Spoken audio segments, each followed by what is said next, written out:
Renato Schifani è stato eletto nuovo governatore della Sicilia. Tra i non eletti il miglior risultato è di Cateno De Luca, che incassa più voti dell'esponente di sinistra Caterina Chinnici. Sono 8 gli agrigentini a Sala d'Ercole, 2 nel listino, Gallo e la moglie di Decio Terrana Marchette, 6 la Roccaruvolo, Savarino, Cambiano, Catanzaro, Di Mauro e Pace.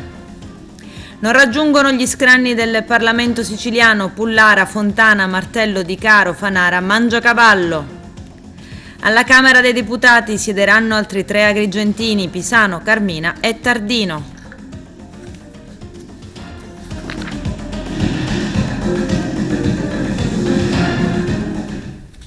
Bentrovati gentili telespettatori al nostro appuntamento con l'informazione. In apertura alla politica, il verdetto delle elezioni regionali in Sicilia, vittoria netta del candidato di centrodestra Renato Schifani e il nuovo presidente della regione, Arturo Cantella. È Renato Schifani il nuovo presidente della regione siciliana, come già anticipato ieri dai primi ex poll e dalle proiezioni che lo dava vincente. Attualmente, secondo il report della regione siciliana, assessorato alle autonomie locali, attualmente sono state 4.952 su 5.298 le sezioni scrutinate. Con questi risultati Schifani, presidente eletto nelle liste di centrodestra, arriva così a 833.898 voti validi, pari al 41,79%.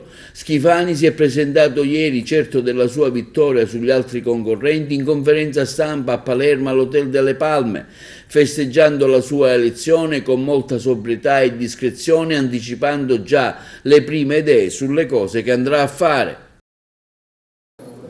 Presidente, intanto complimenti per questa affermazione e quali saranno le priorità?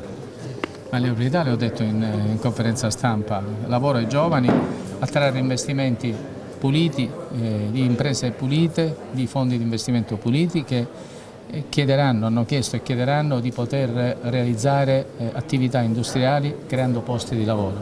Quindi apriremo, non senza tutelare ovviamente lo sviluppo sostenibile con l'ambiente naturalmente, perché l'ambiente è una priorità pure che non può essere declassata, però occorre coniugare e trovare un punto di equilibrio tra l'uno e l'altro, perché il lavoro pubblico ormai ha fatto il suo tempo. Dobbiamo guardare a questo e guardare anche al turismo, l'attrattività di tante realtà che possono essere valorizzate con la realizzazione di qualche nuovo aeroporto se ci riusciamo, e nello stesso tempo incentivare magari e promuovere, attrarre la realizzazione magari di congressi e quindi del turismo terziario, non estivo ed stagionalizzato, creando degli incentivi, magari attraendoli, favorendo la possibilità di realizzarli con degli sconti sulla pubblicità, con iniziative che costano poco alla Regione ma che possano essere stimolo per chi organizza un congresso di venire in Sicilia. Presidente, ha detto non sarò un mediatore a ribasso anche se il mio interlocutore... Questo è stato un consiglio,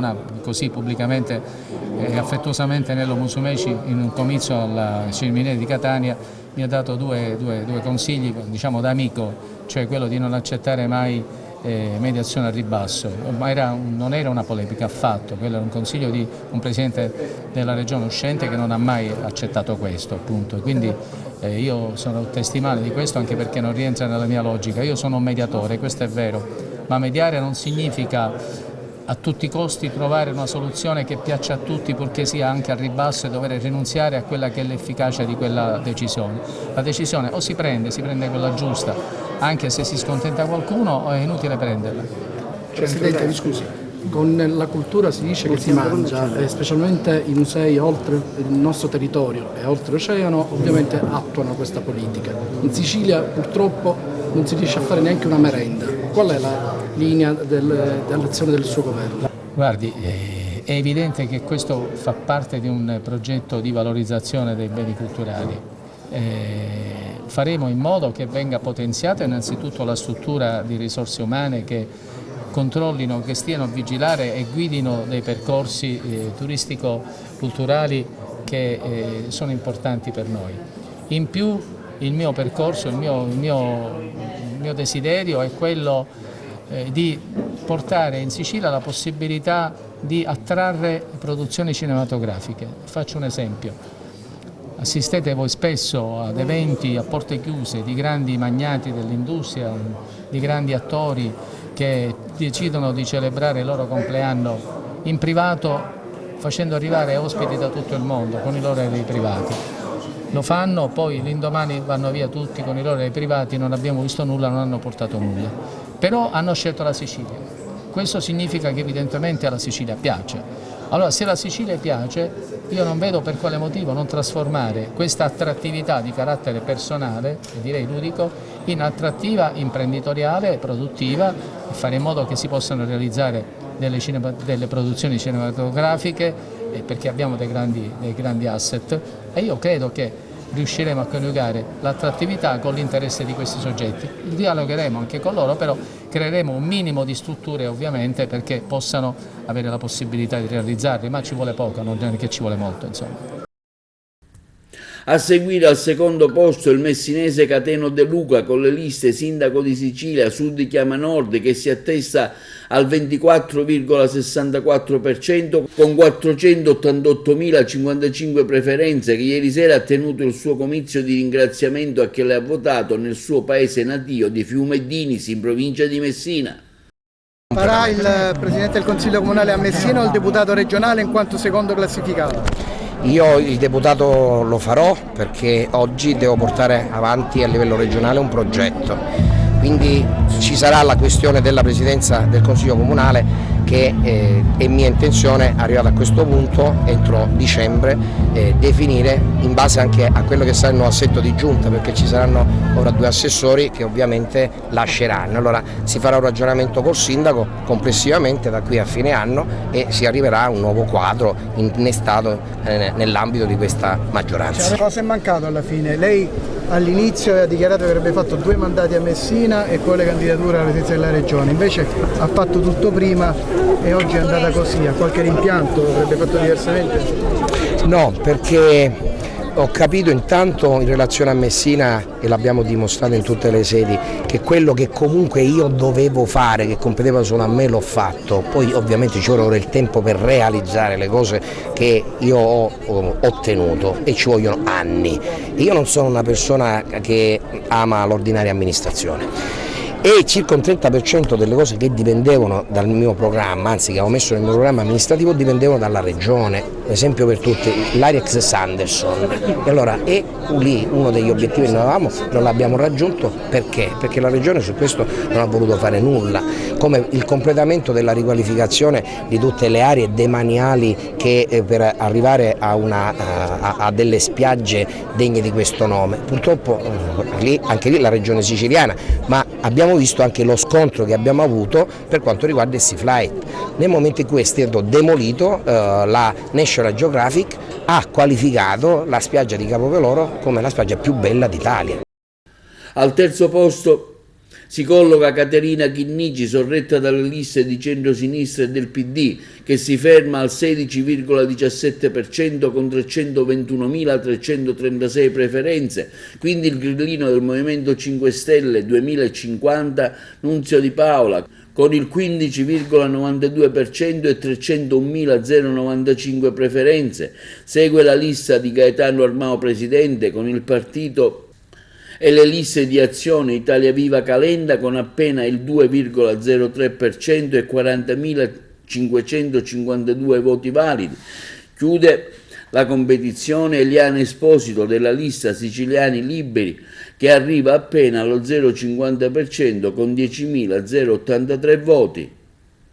Sono 8 gli agrigentini eletti all'Assemblea regionale. Nel listino del presidente della regione Renato Schifani sono eletti il vice coordinatore regionale di Forza Italia Riccardo Gallo e Serafina Marchetta, ex assessore comunale di Grotte e moglie del segretario regionale dell'UDC Decio Terrana. Poi tra le liste provinciali i 6 seggi di Sala d'Ercole sono stati conquistati da Margherita La Roccaruvolo, commissario provinciale di Forza Italia di Agrigento, candidata ma non eletta anche alle nazionali.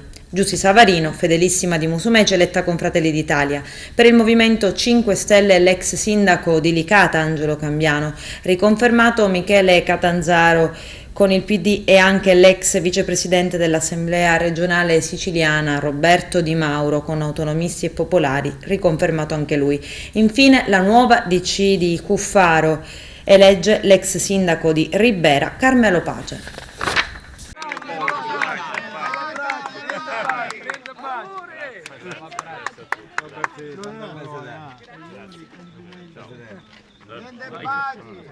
Abbracci, solo abbracci lontano.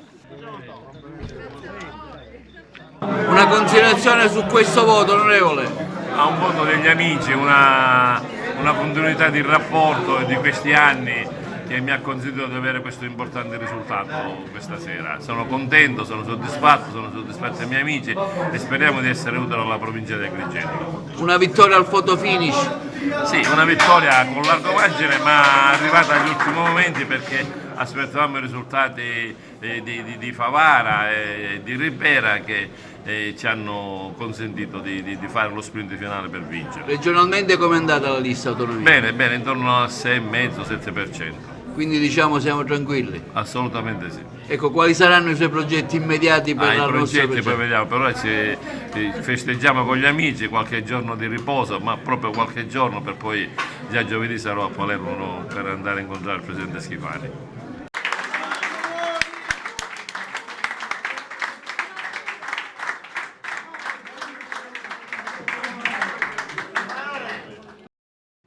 Un ottimo risultato, onorevole Gallo. Sì, veramente un ottimo risultato, un risultato di tutti noi, di tutti i candidati della lista, e devo dire che è stata veramente una bella campagna elettorale di emozione e di tanto entusiasmo. Oltre 20.000 voti? Sì, oltre 20.000 è un grande successo per Forza Italia che, come si vede, conferma sempre la sua crescita. Ora con Schifani si porterà avanti un discorso sulla provincia di Agrigento, dalle tante... Certo, con Schifani che è il Presidente della Regione, con questo risultato avremo Schifani accanto a noi e mi auguro che questa provincia sarà attenzionata come è giusto che sia. Regionali, grandi esclusi dell'Agrigentino, big tagliati fuori dall'AS. Vediamo. A far rumore sono anche le grandi esclusioni, candidati che nonostante i pronostici favorevoli alla vigilia resteranno fuori dall'Assemblea regionale siciliana. Il caso più eclatante, qualora arrivasse la conferma dal dato ufficiale, è certamente quello di Carmelo Pullara. Il deputato licatese uscente, pur essendo il primo per preferenza in provincia con oltre 8.000 voti, non riuscirebbe a ottenere il seggio con la Lega, partito a cui ha aderito durante l'ultima legislatura dopo l'esperienza con gli autonomisti. Un altro grande escluso è Vincenzo Fontana, l'ex presidente della provincia di Agrigento, candidato con Forza Italia. Raccoglie sicuramente meno di quanto ipotizzato alla vigilia, venendo superato da Gallo, la Roccaruvola e anche dal consigliere comunale di Canicattì, Luigi Salvaggio. Non bastano le oltre 5.000 preferenze al consigliere comunale di Favara, Salvatore Fanara. Nonostante l'ottimo risultato elettorale, alla prima candidatura alle regionali, il giovane favarese deve arrendersi al compagno di lista ed ex sindaco di Ribera, Carmelo Pace, eletto con la Democrazia Cristiana di Totò Cuffaro. Mancherebbe la rielezione anche dell'ex capogruppo del Movimento 5 Stelle Giovanni Di Caro. Il deputato uscente paga il magro bottino elettorale nella sua Favara, dove ha ottenuto poco più di 1.000 preferenze. Al suo posto ci sarebbe l'ex sindaco di Licata Angelo Cambiano. Non soddisfacenti i risultati elettorali ottenuti dall'ex sindaco di Lampedusa Totò Martello, candidato col Partito Democratico, e Matteo Mangiacavallo. Quest'ultimo deputato uscente aveva aderito a Fratelli d'Italia dopo l'elezione con il Movimento 5 Stelle di 5 anni fa. E a Montecitorio, alla Camera dei Deputati, siederanno altri 3 agrigentini: Lillo Pisano, ex Fratelli d'Italia, l'ex sindaco di Porto Empedocle, Ida Carmina del Movimento 5 Stelle e Annalisa Tardino, eurodeputata della Lega. Vediamo. Resi noti i risultati delle elezioni nei collegi uninominali, il centrodestra raccoglie ben 14 seggi. Alla Camera e al Senato gli altri 4 seggi se li dividono 2 a testa il Movimento 5 Stelle, i candidati di De Luca nel Messinese, nel plurinominale proporzionale, eletta anche l'empedoclina Ida Carmina di 5 Stelle, per la Lega la licatese Annalisa Tardino. Questi gli eletti: Gianluca Caramanna, Fratelli d'Italia, Antonio Giordano, Fratelli d'Italia, Giorgio Mulè, Forza Italia, Annalisa Tardino della Lega, Ida Carmina, Movimento 5 Stelle, Valentina D'Orso, Movimento 5 Stelle, Daniele Morfino, Movimento 5 Stelle, Peppe Provenzano, Partito Democratico, Davide Faraone, Azione, Italia Viva, Maurizio Leo, Fratelli d'Italia, Maglio Messina, Fratelli d'Italia, Gianfranco Rotondi, Fratelli d'Italia, Matilde Siracusano, Forza Italia, Anastasio Carrà, Lega, Luciano Cantone, Movimento 5 Stelle, Angela Raffa, Movimento 5 Stelle, Filippo Scerra, Movimento 5 Stelle, Anthony Barbagallo e Stefania Marino del Partito Democratico, Giuseppe Castiglione, Azione Italia Viva, Ella Bucalo, Fratelli d'Italia, Salvo Pogliese, Fratelli d'Italia, Gianfranco Miccichè, Forza Italia, Nino Germana Lega, Barbara Floridia, Movimento 5 Stelle, Chetti Damante, Movimento 5 Stelle, Pietro Lorefice, Movimento 5 Stelle, Teresa Bellanova, Azione Calenda, Anna Maria Furlan, Partito Democratico, Antonio Nicita, Partito Democratico. È una grandissima, evidente emozione perché essere e sentirsi la responsabilità di 3 province, perché il collegio è 3 province della Sicilia di oltre 1 milione di abitanti, è certamente una cosa molto significativa per l'esistenza di ogni persona.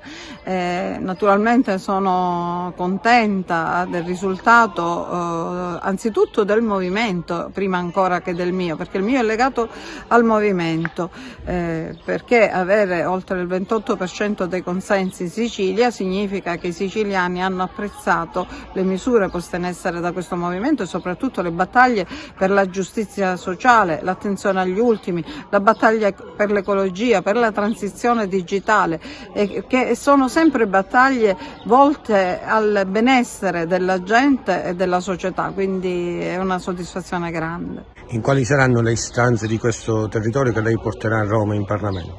Beh, sicuramente quella dello sviluppo economico e del lavoro è da portare avanti e di una giustizia redistributiva in termini di valorizzazione delle strutture, quelle esistenti, e la creazione di situazioni infrastrutturali mancanti. Io non voglio parlare di certi, come dire, l'aeroporto di Agrigento di cui si parla dico da tempi immemori e poi in realtà non si riesce mai a realizzare, però ci sono tante potenzialità, questa terra è ricchissima, è stata sicuramente mal governata. Noi siamo stati al governo ma soli 4 anni non possono rimediare al ritardo e al degrado creato da 70 anni almeno a questa parte, se non di più, e quindi questa è sicuramente. L'altra è la lotta al sistema mafioso clientelare, perché davvero io ritengo che quest'isola abbia diritto a sentire, respirare ovunque il fresco profumo di libertà, e solo liberandola da vecchi lacci e lacciuoli potremo andare avanti. Queste sono le una esigenza di giustizia a partire dalle scuole, che devono essere uguali a quelle del nostro. I nostri studenti hanno gli stessi diritti degli alunni del nord e tanto altro, quindi bisogna ridisegnare il sistema Italia, sburocratizzare. Io metterò tutta me stessa, le competenze che ho acquisito personali dal punto di vista professionale. Io sono avvocato, sono stata commissario di polizia, sono stata legale d'impresa, attualmente insegno diritto ed economia, e anche dal punto di vista politico, perché l'esperienza di 5 anni di sindaco del comune di Porto Empedocle, pur essendo di pochi abitanti, è sicuramente un comune molto importante nel sistema Sicilia, oltre che nel sistema Italia, perché noi abbiamo infrastrutture nazionali, siamo Porto Autorità che fa parte dell'autorità portuale di sistema della Sicilia occidentale. Siamo in realtà il principale snodo della questione migranti, perché Lampedusa è lo scoglio di primo approdo dei migranti, il primo rifugio, ma poi tutto passa attraverso Porto Empedocle, la provincia di Agrigento e comunque questa fascia costiera che io rappresento. Omicidio ieri a Marsale in provincia di Trapani. La vittima è un pregiudicato di 60 anni, Antonino Titone, accoltellato in varie parti del corpo. Il delitto è avvenuto nella zona popolare di Sappusi. Indagini in corso ad opera della squadra mobile di Trapani e dei colleghi del commissariato di Marsala. Secondo i primi accertamenti il delitto sarebbe maturato nell'ambito di contesti sullo spaccio di droga. Titone aveva precedenti per furti, rapine, tentativo di estorsione, spaccio di stupefacenti. Un uomo e una donna sono stati interrogati dagli investigatori perché sospettati. La coppia frequentava la casa della vittima per questioni legate al mondo della droga.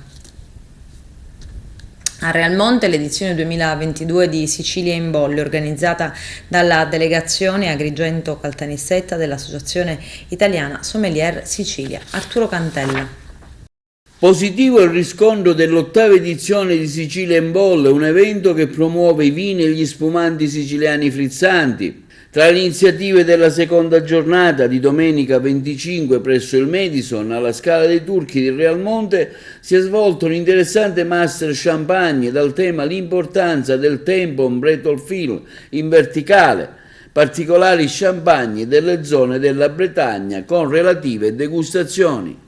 La nostra azienda è un'azienda che nasce nel 2011 con lo scopo di importare delle piccole aziende divise un po' per tutta la Champagne, divise concettualmente per quanto riguarda i tre vitigni, lo Chardonnay, il Pinot Meunier e il Pinot Noir, e noi importiamo 7 maison che sono piccoli récoltats manipulants e che distribuiamo in tutta Italia. La caratteristica di queste piccole maison è che comunque riusciamo a importare dei prodotti che diciamo sono un po' sconosciuti su questo territorio e ultimamente vengono molto apprezzati come alternativi diciamo a tanti altri champagne. Come valuta questa edizione 8ª di Sicilia in Bolle qui a Porto Empedocle, a Realmonte e Agrigento? Molto interessante per noi l'abbiamo seguita negli anni scorsi ma non abbiamo mai partecipato. Quest'anno è il primo anno che orgogliosamente partecipiamo a questa edizione e abbiamo pensato di partecipare con delle bollicine in verticale, ovvero con dei millesimati con una maison che è la Bretton Fields, facendo una verticale di varie annate. La caratteristica di questo spumante qual è? La caratteristica di questi champagne è che sono di un territorio prevalentemente, parliamo della Côte de Blanc, siamo esattamente a Congy e sono tutti champagne che hanno avuto un invecchiamento abbastanza importante, parliamo di champagne che hanno avuto un invecchiamento almeno di 12 anni sui lieviti e con annate diverse, con caratteristiche diverse. Parliamo di questa nuova edizione di Sicilia in Bolle, 3 giorni che si terrà con diversi appuntamenti. Sì, siamo al secondo giorno, ieri il primo giorno ha previsto quello che era un convegno sull'Associazione Donne del Vino, con poi in chiusura una masterclass proprio sui vini che hanno diciamo, delineato quello appunto che i vini prodotti appunto dall'Associazione Donne del Vino. Stamattina siamo secondo giorno, iniziamo con una masterclass per quanto riguarda l'azienda Champagne Bretton Fill per la distribuzione in Italia con Gusto e Degusto. Mattinata ovviamente carica ovviamente di impegni perché poi ovviamente nel pomeriggio ci ritroveremo nuovamente intorno alle 15:30 con la masterclass sui vini di Firriato per poi passare subito dopo alla masterclass dell'azienda Murgo, quindi siamo sostanzialmente sull'Etna.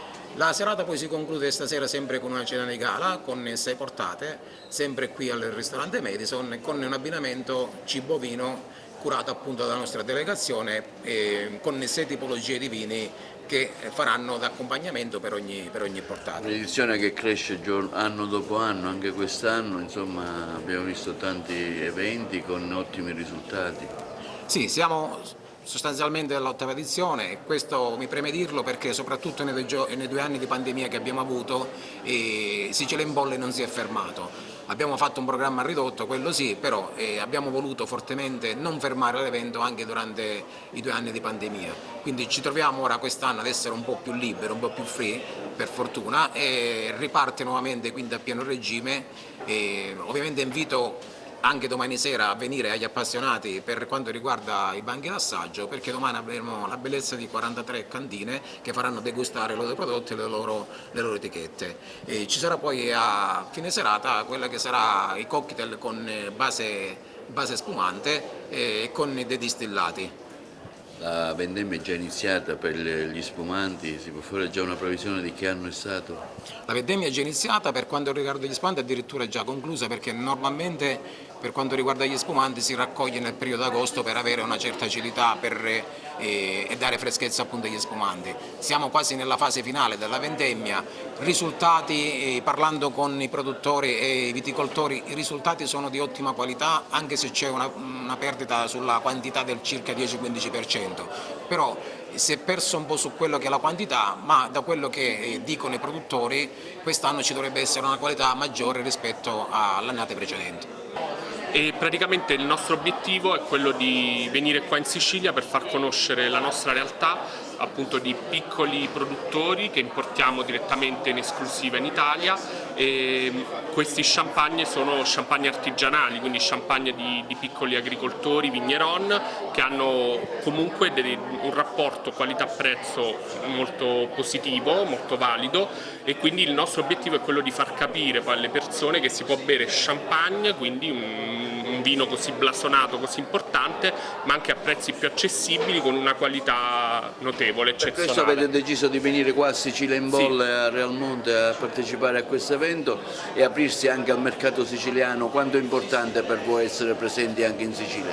È importante perché appunto in Sicilia, noi venendo dalla provincia di Monza, ancora non siamo molto conosciuti, aperti qui in Sicilia. Il nostro obiettivo è proprio quello di creare poi una partnership con aziende, con chi è interessato a questa nostra filosofia, e anche un momento di scambio, di confronto poi con appunto la realtà siciliana delle bollicine, che è una realtà molto interessante che noi seguiamo. In Sicilia avete già qualche aggancio di qualche azienda o pensate di farlo in futuro? L'obiettivo, abbiamo qualcosina, però l'obiettivo è poi quello di crescere, di trovare nuovi contatti e di farci conoscere. Ecco, un giovane che è presente qua a questa iniziativa, quindi si inizia a questo lavoro, a questa attività. Certo. Io sono cresciuto da una famiglia principalmente che è cresciuta con lo champagne, e mio papà ha preso questa, diciamo, cultura che me l'ha poi portata a me, e attualmente inizierò prossimamente anche i corsi dei vari sommelier, e ho imparato grazie a papà come si beve, correttamente, e ho imparato anche com'è il mondo del vino in generale, non solo dello champagne, e penso che sia una grande passione che potrei portare avanti. Come si approcciano i giovani al mondo del vino? Diciamo io ho iniziato da piccolo, da 15 anni, che mio papà mi iniziava già a spiegare più o meno la teoria, perché non nel bere, e attualmente a 17 anni inizio a assaggiare qualcosina per capire un po' i sentori, cosa sento nel vino, per poi magari andare più avanti quando arriverò alla maggiore età di iniziare il proprio percorso. Hai avuto contatti con altri giovani della tua stessa età? Ecco, come ti approcci anche a loro, e loro come si approcciano al mondo del vino? Ecco, la tua esperienza diretta in questo senso. Si approcciano con me semplicemente parlando come se fosse una chiacchierata tra amici, e ci parliamo con delle passioni che abbiamo in comune, e non solo nel mondo solo della teoria, ma proprio nel mondo anche, comunque ci raccontiamo, stiamo lì ore a parlare insieme di vino. Quindi è bello anche iniziare da giovani a non parlare solo di altre cose, ma iniziare a parlare anche di questo mondo del vino, io in particolare dello champagne, dell'azienda che mio papà. Ecco, in Sicilia pensate di avere qualche contatto? Ti piace la Sicilia e il mondo del vino della Sicilia? Sì, ha dei bei vitigni la Sicilia, e mi piace il mondo del vino in Sicilia, e spero di iniziare anche a lavorare qua nel mondo della Sicilia, che mi piace molto. Adesso c'è la pubblicità, a tra poco vi aspetto. Policlinico di Messina e sindacati contro i vertici sanitari. C'è il servizio. Qualche giorno fa il commissario straordinario del Policlinico e il rettore Cuzzocrea hanno pensato bene di estromettere dalla contrattazione decentrata le organizzazioni sindacali afferenti al comparto istruzione e ricerca. A questo si aggiungono i problemi atavici ormai del Policlinico, quali quelli del pronto soccorso, dove i lavori ancora non sono stati completati. Noi l'avevamo denunciato già l'anno scorso che durante la pandemia iniziare questi lavori sicuramente avrebbero creato danni, e soprattutto avrebbero creato dei problemi all'interno delle policliniche, e soprattutto con i pazienti che si recavano al Policlinico. Loro dicono che i lavori finiranno sicuramente ad ottobre, ma da quello che ci risulta, vedendo anche proprio visivamente i lavori, soltanto la parte muraria è stata completata, ma all'interno tutta la parte della strumentazione, tutta la parte che riguarda poi le operazioni che verranno fatte all'interno del pronto soccorso non è stata minimamente completata. Al momento il Policlinico è mal gestito sia da parte del commissario commissario che da parte del rettore Cuzzocrea c'è una mala organizzazione e non si riesce a capire perché non si risolvono i problemi delle persone. È da oltre un anno e mezzo che c'è un attacco ai diritti sindacali da parte del magnifico rettore e del commissario straordinario. Tutto questo perché ci siamo opposti alla trasformazione del Policlinico in IRCS, e questo è il vero problema. E quindi, nonostante, come io avevo dichiarato da subito, che dal punto di vista giuridico l'azienda non poteva essere trasformata in un IRCS, si è messo mano naturalmente allo stato giuridico dell'azienda, che nonostante ci siano sentenze della Corte d'Appello del dicembre 2021 che ci continuano a confermare quello che ci confermano anche i contratti collettivi quadro nazionale, che noi siamo un'azienda universitaria, quindi per il decreto 517 un'azienda di tipo A, loro si fanno forti di una semplice ordinanza che dopo Ferragosto è venuta fuori dal Tribunale del Lavoro, ma una semplice ordinanza che, ripeto, non fa giurisprudenza rispetto alle sentenze in corso, e che il Policlinico, il commissario straordinario, sta utilizzando questa semplice ordinanza per modificare appunto la contrattazione, cioè decide il padrone con chi dialogare. Calcio eccellenza, domani l'Acragas giocherà a Caltanissetta contro la Nissa per la gara d'andata degli ottavi di finale di Coppa Italia. L'intervista all'allenatore biancazzurro Nicolò Terranova. Vediamo. Domani mercoledì 28 settembre la squadra dell'Acragas sarà di scena a Caltanissette contro la Nissa per la gara di andata degli ottavi di finale di Coppa Italia di eccellenza. La partita è in programma alle 15:30 allo stadio Palmintelli di Caltanissetta. Abbiamo sentito sulla partita l'allenatore Nicolò Terranova. Dopo la pausa in campionato, domani sarà Coppa Italia. L'Acragas affronterà in trasferta la Nissa. Si gioca su un campo in terra battuta, il Palmintelli. Che gara ti aspetti e soprattutto che Nissa si dovrà aspettare l'Acragas domani pomeriggio? Come al solito una gara difficile, una gara contro un avversario ferito nell'orgoglio. È chiaro che non dobbiamo fare l'errore di pensare di trovare un avversario sgonfio, un avversario senza motivazione, perché penso proprio sia al contrario, anche perché ci saranno giocatori che vorranno dimostrare di meritare la piazza, di meritare la maglia. Ripeto, reputo la Nissa una squadra con delle buone individualità, poi se di collettivo devono migliorare questo è un altro discorso, però se ti devi salvare non prendi Di Biase, Ortiz, Lucero e tanti altri, quindi rimango nella mia opinione. Sappiamo di affrontare un avversario difficile su un campo non al meglio, però sono convinto che chi sa giocare a calcio lo sa fare in tutte le superfici, quindi abbiamo preparato la partita come al solito nei minimi dettagli, e quindi siamo pronti per affrontare domani questa partita. Come sta la tua Acragas dopo questa lunga sosta? Proprio lunga no, diciamo che stiamo giocando subito mercoledì, secondo me è un beneficio. Abbiamo dei giocatori pronti a riversare le proprie energie dentro il rettangolo di gioco, e quindi la squadra sta bene, la squadra è in salute, la squadra vince, la squadra gioca bene, quindi mentalmente stiamo bene. Dobbiamo confermare quello che sono le nostre qualità, cercare di migliorare la fase conclusiva, che forse quello è l'unica pecca che abbiamo fino a questo momento. Avete lavorato anche in previsione del ritorno in campionato. Domenica la sfida contro il Castle Dutch in trasferta, ma sarà un mese di ottobre di grandi sfide per l'Acragas. Guarda, non riesco a pensare mai ad andare oltre a quella che è la partita successiva, che reputo sempre la più difficile, quindi per ora pensiamo alla Nissa, poi le partite verranno da sole.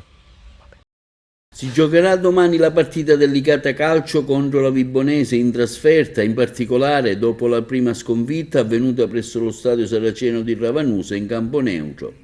Sentiamo in merito il mister del Licata, Romano. Abbiamo analizzato tutto quello che si è fatto domenica scorsa, chiaramente abbiamo analizzato le cose buone che abbiamo fatto, ma anche tanti errori che abbiamo fatto. Questi video servono a capire su per giù dove si sbaglia, dove si può migliorare. E ci stiamo preparando a quello che mi hai detto tu, alla trasferta di Vibo, sapendo che è un impegno difficile, ma come del resto tutte le altre partite che affronteremo saranno sempre partite difficili. Sarebbe stato meglio giocare domenica o va bene così?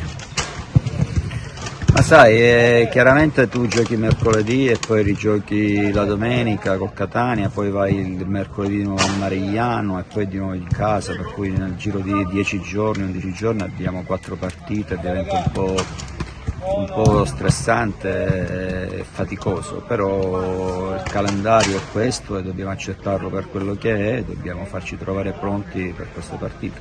La squadra come sta? La squadra sta bene. È normale che dopo parti con una sconfitta i primi 2 giorni c'è un po' di rammarico, però la squadra ha reagito bene poi durante gli allenamenti, ci stiamo preparando bene tutta la settimana, ci siamo preparati bene in considerazione che abbiamo questa voglia di rifarci e di fare sicuramente sperando di fare una buona partita e ottenere un buon risultato.